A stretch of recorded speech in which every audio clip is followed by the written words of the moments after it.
Salut à tous et bienvenue sur la chaîne Vivre en Sécurité, la chaîne où on parle des objets et des équipements qui permettent de mieux se sécuriser et se sentir en sécurité. Et on se retrouve aujourd'hui pour parler d'un petit objet qui est très connu dans le monde de la sécurité, c'est la caméra de surveillance. Et on va s'intéresser aujourd'hui à un entrée de gamme sur Amazon, donc vous la retrouvez aux alentours de 25 € à l'heure où je tourne la vidéo, c'est la TP-Link Tapo C200. Alors d'abord je vais vous faire un petit déballage du pack, on va voir ce qu'on peut y retrouver. On va ensuite parler des performances, des caractéristiques techniques. Et je ferai un petit point sur mon avis personnel. Et je ferai également une petite parenthèse sur le cadre légal en France de la vidéosurveillance. Et si jamais vous êtes intéressé par cette caméra, je vous laisse un petit lien en description pour la trouver. Allez, c'est parti pour voir ce que la TP-Link Tapo C200 vaut. Alors j'ai avec moi aujourd'hui la Tapo C200, donc on voit dans un packaging qui fait le travail, pour être honnête. On a quelques caractéristiques techniques écrites dessus, notamment la vision nocturne, le 1080p haute définition, le stockage micro SD, etc. Bon, on va pas attendre plus longtemps et on va tout de suite voir ce qu'il y a dedans. Alors déjà, Tapo nous fournit des petits guides comme ça. Voilà, une petite notice plutôt sympa pour expliquer comment on peut installer la caméra, où est-ce qu'on peut la fixer. Petit manuel, Quick Start Guide, donc qui nous explique un peu comment on la met en marche. Bien sûr, on verra ça dans la vidéo. Voilà, donc le packaging plutôt simple. Alors, qu'est-ce qu'on y trouve? Déjà, un chargeur, voilà, emballé, une prise secteur classique. Alors on a également cet objet c'est la fixation murale. Donc vous pourrez fixer la caméra au mur. Alors ça c'est plutôt bien, et puis vous avez également les chevilles et les vis pour la fixer au mur, donc ça c'est plutôt sympa. Et bien sûr il faut savoir que la caméra elle peut filmer de différents sens, en hauteur ou en bas, et elle se réajuste automatiquement, donc ça c'est bien si vous voulez l'accrocher quelque part. Et bien sûr on retrouve dans ce pack donc la caméra, donc emballée, donc c'est bien, ça la protège. Voilà. Et voilà la Tapo C200. Donc la caméra, pour vous donner un ordre d'idée, elle fait à peu près, allez, je dirais 15 cm, ça fait à peu près la taille de ma main.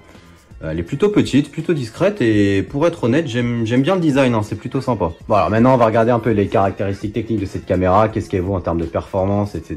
Donc comme je vous l'ai dit, on est autour de 25 €, donc c'est un modèle entrée de gamme. Et qu'est-ce qu'on a sur le papier? Alors la marque nous affiche une caméra Wi-Fi, uniquement Wi-Fi, sur ce modèle on n'a pas de port Ethernet.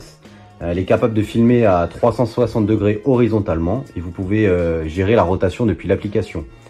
Donc ça ne vous donne pas d'angle mort. Et verticalement, elle est capable de faire une rotation jusqu'à 114 degrés. C'est plutôt sympa ça. Alors la résolution, c'est du 1080p HD, donc c'est un standard.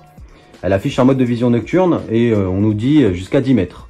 Donc c'est plutôt réel, mais ne vous attendez pas non plus à voir les détails parfaitement à 10 mètres, mais ça fait le travail de nuit. Et cette caméra, comme je vous le disais, elle dispose d'un audio bidirectionnel, ce qui veut dire que vous pouvez entendre, mais également parler. Et ça peut être utile pour filmer la chambre d'un enfant, par exemple, ou communiquer avec une personne proche de la caméra. Alors pour le stockage, elle supporte une carte SD jusqu'à 128 Go, et vous pouvez également stocker sur le cloud de la marque, et vous disposez d'ailleurs de 30 jours gratuits d'essai. C'est plutôt discret, c'est bien, si on veut que la caméra soit plutôt discrète, la mettre dans un lieu sans trop qu'elle soit exposée, c'est plutôt bien. Voilà le chargeur, le port ici où vous pouvez brancher le chargeur. Et cette caméra, point sympa, elle est compatible avec Alexa et Google Assistant. Alors mon avis personnel sur cette caméra, elle est plutôt sympa, c'est une caméra entrée de gamme, mais elle fait vraiment le travail. Et d'ailleurs restez bien jusqu'à la fin de la vidéo parce que vous aurez le lien sur la prochaine vidéo où justement je teste cette caméra. Notamment moi ce que j'aime, c'est pouvoir la diriger horizontalement ou verticalement, ça fait vraiment le travail quand on veut surveiller quelque chose chez soi, un animal ou quelque chose comme ça. C'est plutôt sympa. Et point particulier, pouvoir communiquer et écouter, ça c'est plutôt sympa. Et pour être honnête, j'ai été vraiment surpris de ce modèle entrée de gamme. De prime abord, on peut s'attendre à quelque chose d'assez cheap, mais vraiment pour le prix, ça vaut le coup. Bon, alors maintenant on va passer directement sur l'application, je vais vous montrer comment la configurer. Voilà, donc on se retrouve maintenant pour la configuration de cette caméra. Donc tout d'abord, vous allez devoir vous rendre dans l'App Store ou dans le Play Store et rechercher l'application Tapo, donc ça s'appelle TP-Link Tapo. Donc vous devez la télécharger.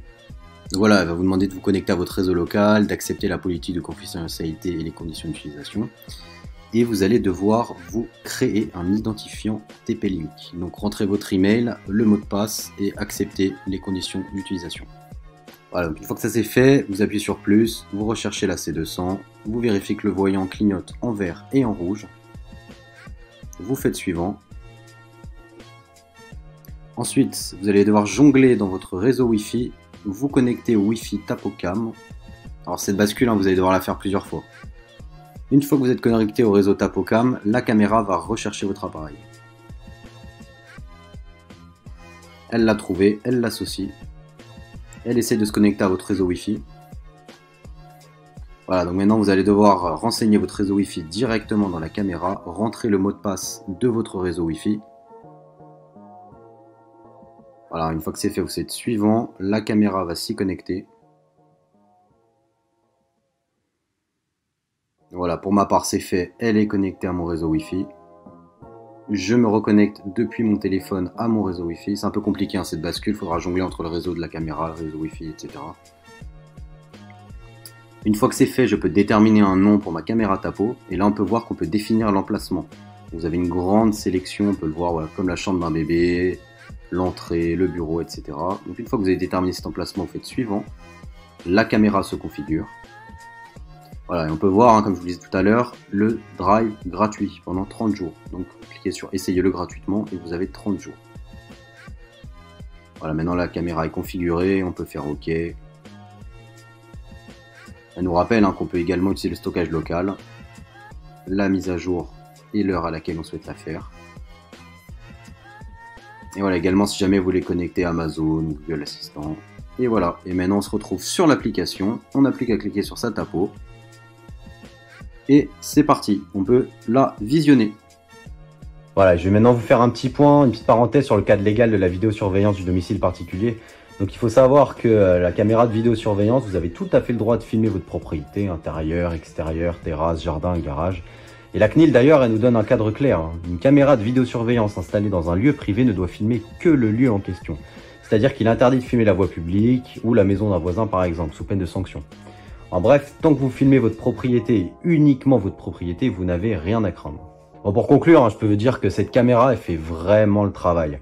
Et pour 25 €, c'est super intéressant. Ça permet de mettre un pas dans le monde de la vidéosurveillance et pour la personne qui veut une caméra pas chère mais qui fait le travail, je peux vous la recommander très sincèrement. Voilà, et je vous rappelle que si cette caméra vous plaît, je vous ai laissé le lien en description de cette vidéo et n'hésitez pas à aller la checker. En tout cas, j'espère que cette petite vidéo vous a plu. Si c'est le cas, n'hésitez pas à mettre un j'aime, vous abonner et la partager. Et pour ma part, je vous souhaite une excellente journée ou une bonne soirée. On se retrouve très bientôt dans une prochaine vidéo. Salut à tous, bye.